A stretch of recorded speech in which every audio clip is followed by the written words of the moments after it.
We were just kids, just living in wide-eyed, innocent minivan flow like a temperament. We were just kids who believed in more than just dreams, more than just justified. Hello and welcome to Follow Me 111. This is episode 3 for the week of May 11th, 2015. My name is Sean Mudflaps Morrison, and I want to welcome you to the world where faith and fun collide. So, let's start off with a little bit of news. Last week I told you that my friends and I were going to go see the Avengers Age of Ultron, and we were fortunate enough to go to the IMAX, see it in 3D, see it in big screen. It was really cool.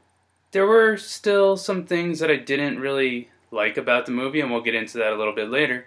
But I want to thank everybody who came out to the movie with us this week. So Scott Morrison, Barbara Morales, your son, as well as Jency and Peter Mihailov, thank you guys for coming out. Some of you guys even came dressed in character, which was amazing, which was awesome.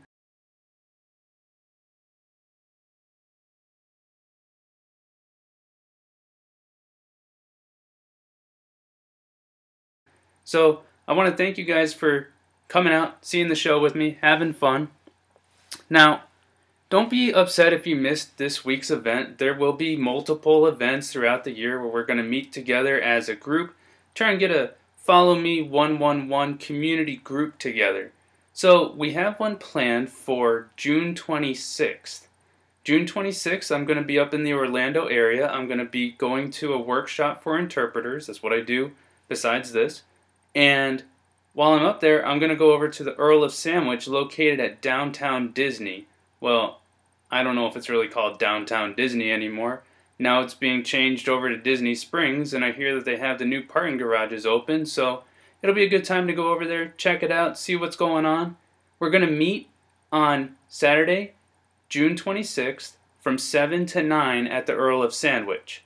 If you don't know where that is, you can pull into the parking lot, and I'm sure you can find it. It's down in the Downtown Disney area over by the marketplace, and it's going to be the Earl of Sandwich where we're going to meet up. So I'm also going to tell you guys about a new challenge that I'm putting out there. It's called the 100 Subscriber Challenge. I want to thank everybody who has, in the last couple of weeks, gone over to our YouTube channel, subscribed. Those who have gone to our Facebook page and liked it. There's an upcoming blog. So I want to thank you guys for all being involved so far in this community, but I want this community to grow. Not for me, but for you. I want you guys to really have access to where fun and faith collide. So, the 100 subscriber challenge, how that's going to work, I'm going to ask you guys to subscribe. And you can subscribe for yourself, you can subscribe for your mom, you can subscribe for your neighbor's dog. It really doesn't matter. You go over to the YouTube channel, press subscribe, and that way you can get access to all of your favorite footage from Follow Me 111, as well as prayers, as well as being part of the fan base. So I'm encouraging you guys to come check it out. Now what's going to happen is, when we get to 100 people, hopefully that's going to be before our meetup on June 26th. When we get to 100 people, one person is randomly going to be selected to win a huge Disney prize pack. Now you're going to say, what's in that prize pack? That's the thing. I'm not telling you yet. You guys are going to have to stay tuned and subscribe if you want to be a part of that. Now, we're going to get into the news segment of our show, and I know people are probably going to turn off the computer now because I'm going to talk actually about Universal Studios, Back to the Future. That's why I'm wearing the shirt. You guys can see behind me Seuss Landing towel. There's a Back to the Future postcard. I'm going to talk this week actually a lot about Universal Studios, Islands of Adventure. I know, it's not your typical Disney every week program. But this week, Universal came out with a ton of new announcements. There's a lot of new things going into the theme park, and I want you guys to know what's coming. So the first big news that came out last week was that King Kong is going to be back in the theme parks. Now you're going to say, wait a minute, I thought King Kong was removed in wasn't it in late 90s, early 2000s when The Mummy, Revenge of the Mummy went in? Well, yeah, the old Confrontation ride, which was there, and a lot of times didn't work, and a lot of times smelled like a sewer, Well, that ride is long gone, but King Kong is going to be back in the theme park. Now, it's going to be over at Islands of Adventure. If you have been there before, you know that Jurassic Park has a huge area of land over there. Well, right in that area, right adjacent to that area, they're going to have the new King Kong. And so the new ride is going to be called Skull Island, The Reign of Kong.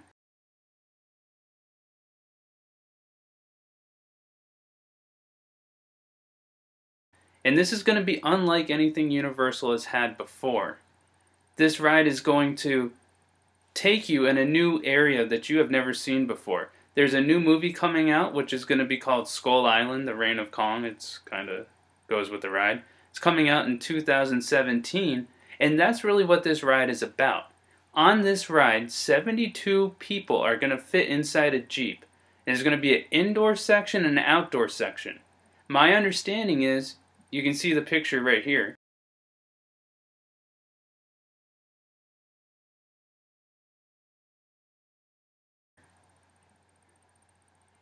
My understanding is the Jeep is going to load 72 people, and you're going to go from going through what seems like a regular ordinary park, and then you're going to be chasing after weird creatures and weird monsters, and next thing you know, you're going to go indoors inside this temple where you're going to find all sorts of angry natives. There's going to be weird creatures there as well, and then you're going to come across the lair of Kong.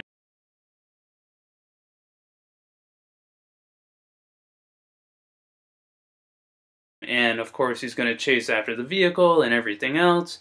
So it's going to be pretty interesting. It's going to be one of the biggest attractions that Universal has ever had. Construction on this attraction is going on right now. And once again, it's over in that Jurassic Park area of Islands of Adventure.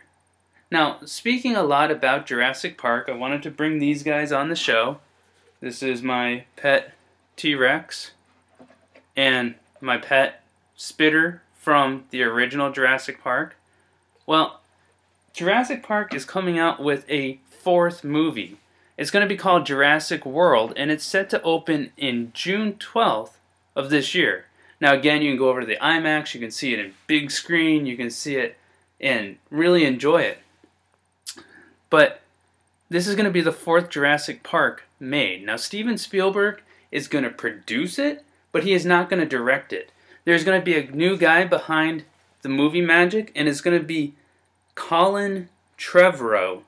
He's going to be directing it, and I actually got this off of IMDb, and it says 22 years ago, after the event of Jurassic Park in 1993, Isla Nublar now features a fully functioning dinosaur theme park called Jurassic World.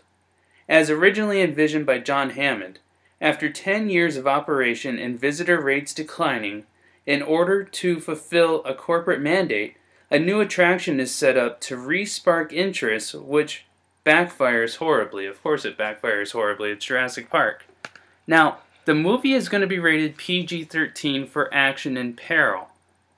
Now, I remember way back in the day, I'm talking way back in 1993 when I was a kid, I was 11 years old, going with my mom, my dad, my brother, and my grandparents to go see the original Jurassic Park.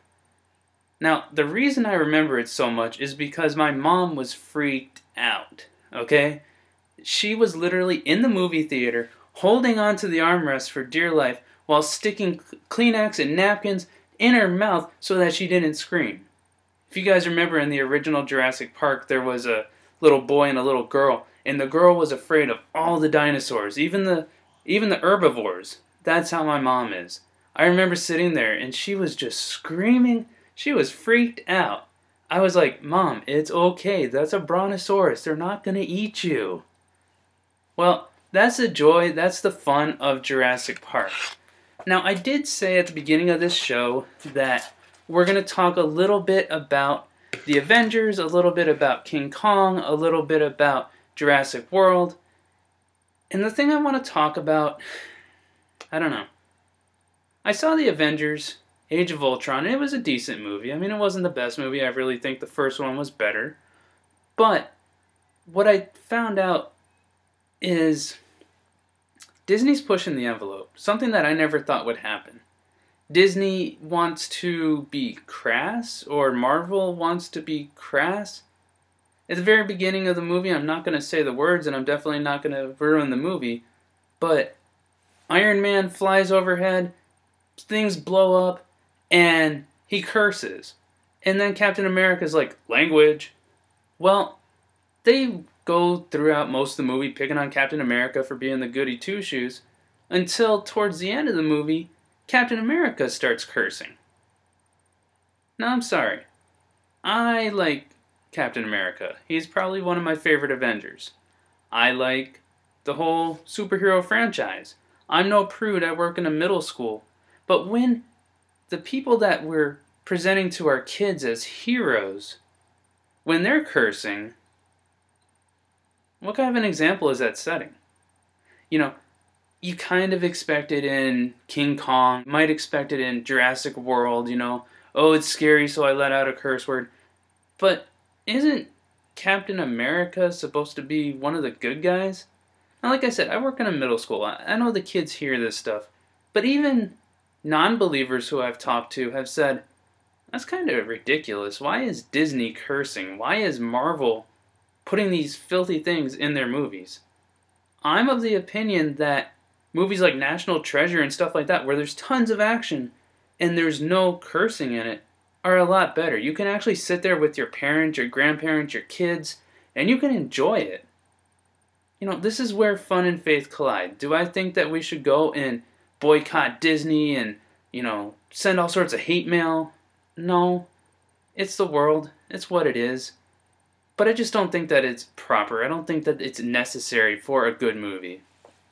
So, we talked already about King Kong, The Reign of Kong. We've talked about Jurassic World, and I wonder what the upgrades are going to be to the theme park now that they're coming out with a fourth one.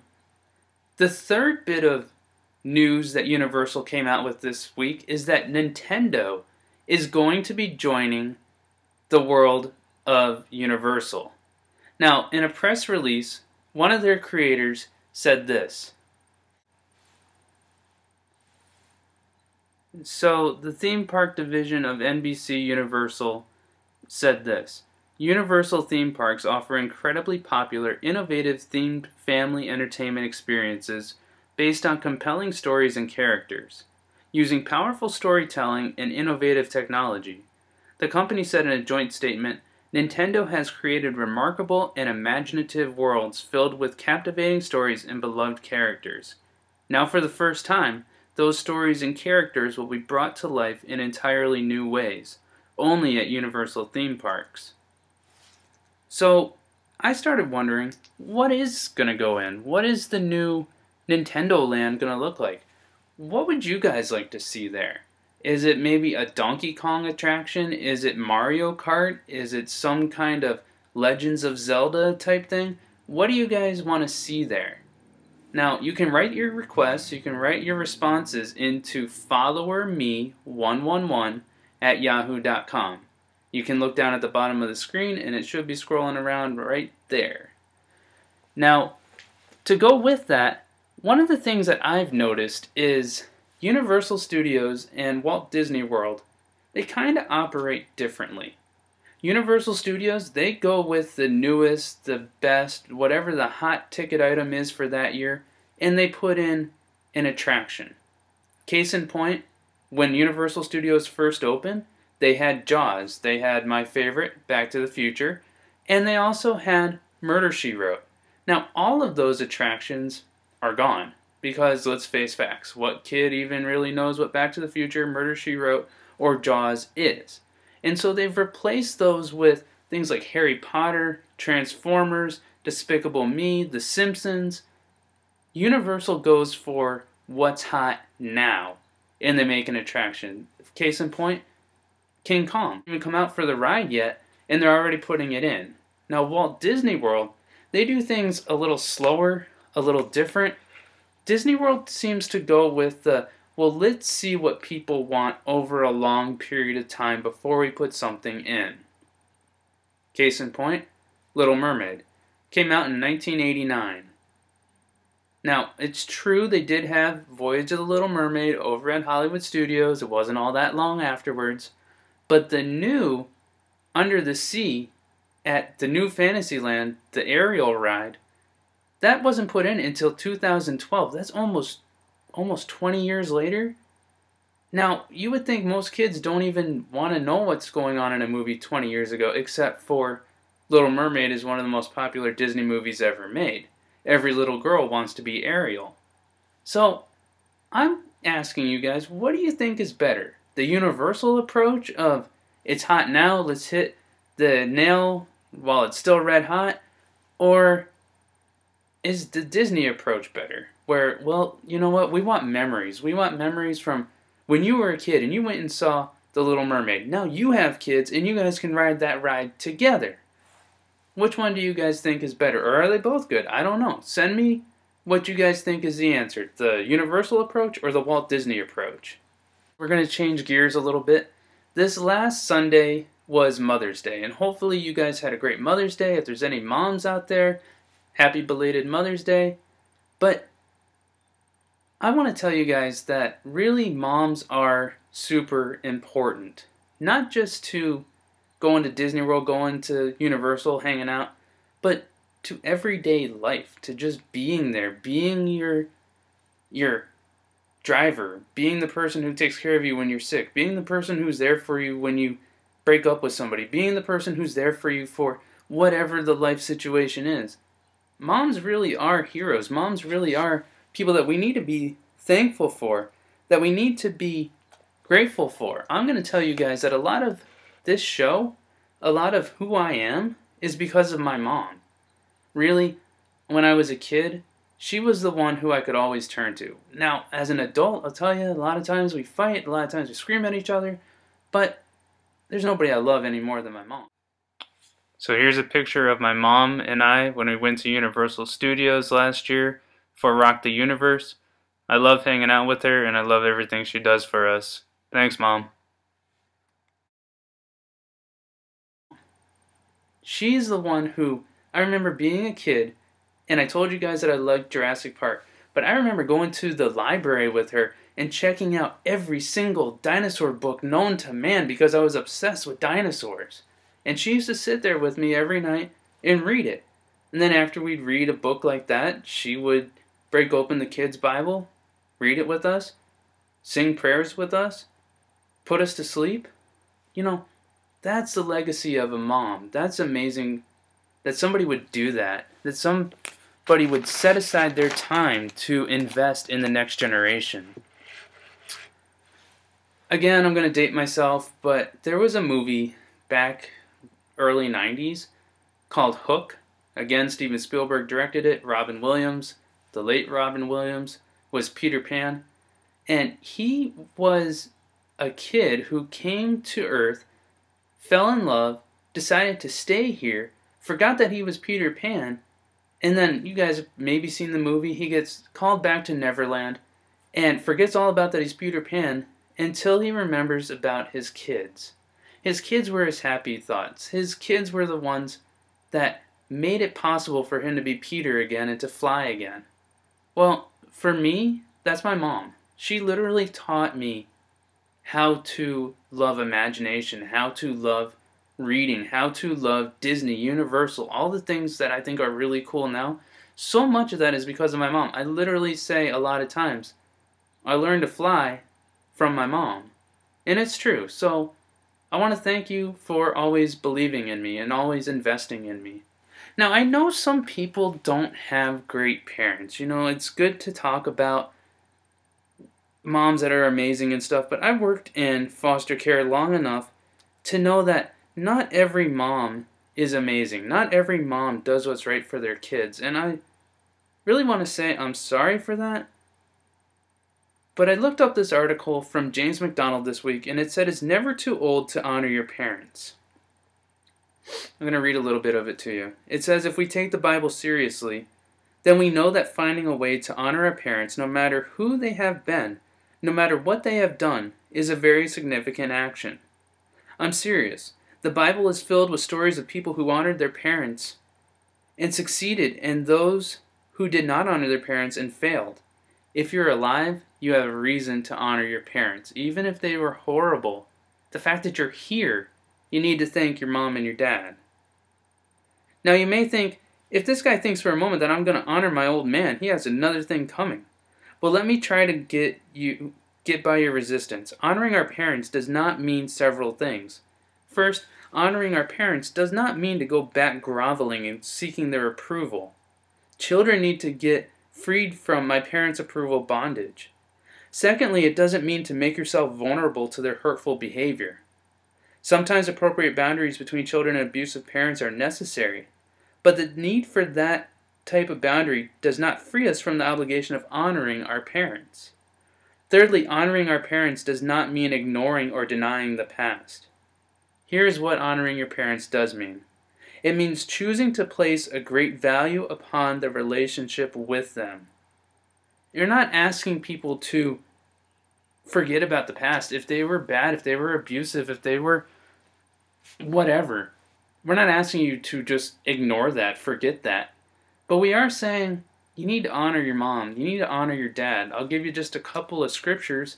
Ephesians 6, Deuteronomy 5, and one of the 10 Commandments, Exodus 20, all say honor your mom and your dad so that it can go well with you in the land, so that you can live a long life.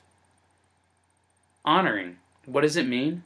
It's the Hebrew word kabod, and is literally a word that's used for honoring God. Now, again, if your mom, if your dad, if they weren't awesome people, I'm sorry.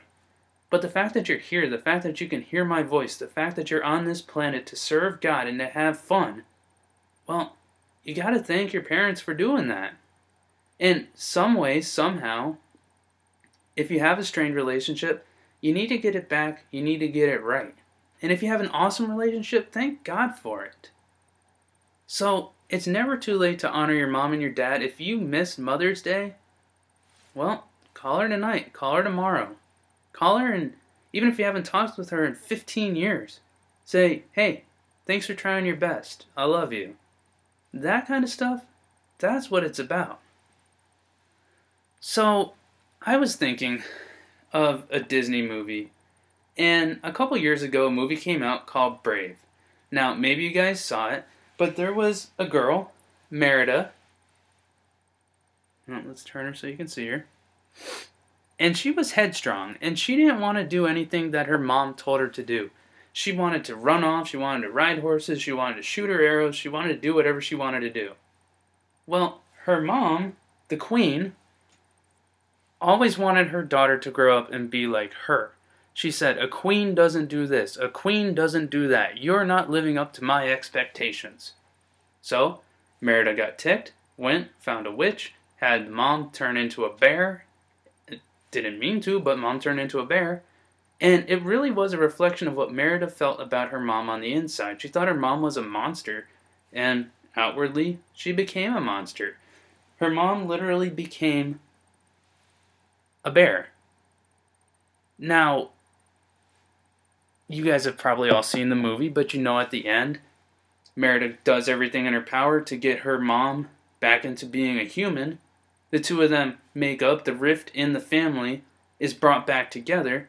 They're now there for each other. But the thing is, they had loved each other the whole way through the movie. They had love for one another that they didn't even know about. And they let that division, they let that hatred, that you're not like me, I don't understand you, divide them to the point where literally they both were monsters. Guys, there's actually a point to that Disney tale, and that is, don't let that happen. If you haven't talked with your mom, if you haven't talked with your dad, get on the phone, call them, ask for forgiveness. Maybe you did something wrong, maybe they did something wrong. Forgive them. That's really what it means to be in a family. So, I'm going to switch gears again, and we're going to get into our follow cue question.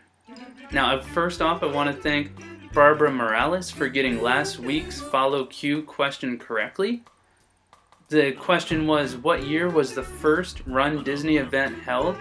And the correct answer was 1994. And this is a picture of Barbara and her son Antonio. Congratulations on winning last week's Follow Q question.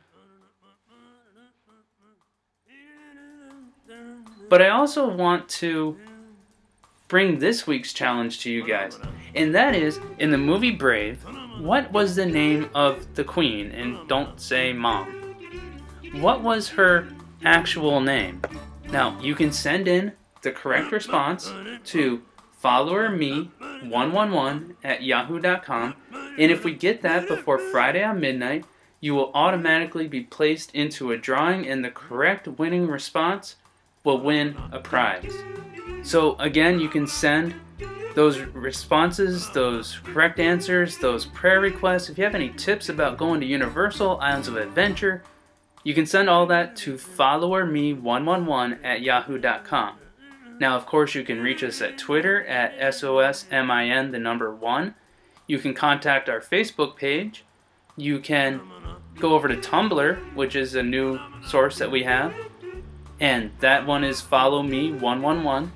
There's a bunch of ways that I can hear from you guys. I want to know you're out there. I want to hear from you guys. So please share this with your friends. Let us know that you're out there. And before I go, I want to remind you guys once again about the 100 subscriber challenge. I want to get to the point where we have 100 subscribers before June 26th. So you can go over to our YouTube channel, you can click on subscribe, and you'll have all the access to all the footage that you guys like. Also, June 26th is going to be the day for our meetup at the Earl of Sandwich at Downtown Disney. And I also want to tell you guys that if you ever have any questions, any concerns, you're going on vacation, you want to know what to do, you want to know where to go, you want to have some ideas about things, you can always contact me at followerme111@yahoo.com. And I want to thank Joe Swain and Cassie Rochford for actually contacting me this week and saying, hey, I'm going here, hey, we're going at this time, hey, what about this, what about theme park tickets, which one is the best one to get? Well, if you ever have any questions, again, contact me. So, I want to say God bless, good night you guys, and P.S. tell your mom you love her.